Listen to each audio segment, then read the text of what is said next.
This is a tremendous redwood burl.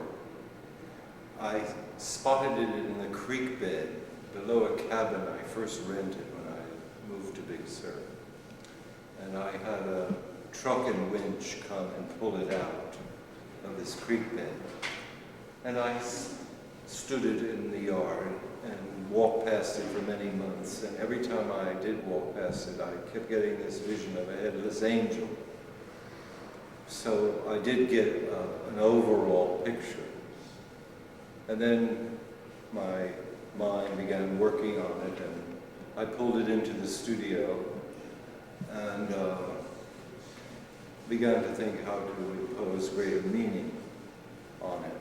And naturally, Headless, one of the first things one thinks about is John the Baptist. And I've always been fascinated with the story of Salome and John the Baptist.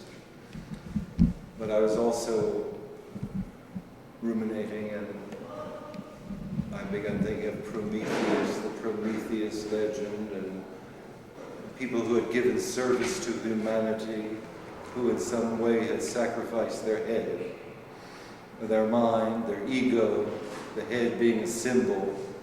And so it's ended up this allegorical piece of sculpture called the Headless Angel. And as you remember, Prometheus stole light from the gods in a fennel stalk, which was the Greek way of carrying fire in the ancient times. And he was punished by being lashed to a mountaintop, and a bird pecked out his liver in punishment for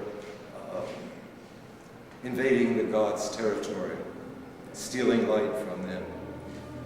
And John preached cleansing ourselves, repenting and bathing in water.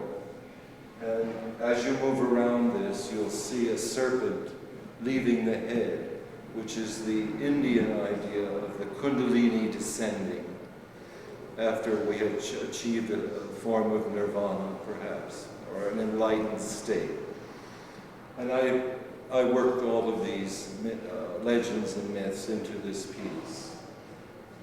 And because I've always been fascinated with fountains and fire, I wired this, and it has a gas line to the torch, and it will be lit on the opening night. And the mouth is capable of spewing water into this cleft in the rock. And so it's air, earth, fire, and water. The elements are there. The wood representing earth. And what represents the air? Well, the air around it. The air. Yeah, the air of the openings. And this is John's message: repent, for the kingdom of heaven is at hand. And this is his head. That's the head of John. This is the sword that cut it off. These are the leather lashings that bound Prometheus to the mountaintop. The bird represents both the court of Herod, the royal bird is the peacock. Herod took the head, and the bird that pecked the liver from Prometheus. And it's all woven together in my imagination. And one of the most exciting events with this sculpture was drilling a hole from the bottom of this sculpture up to the mouth to get the water pipe working.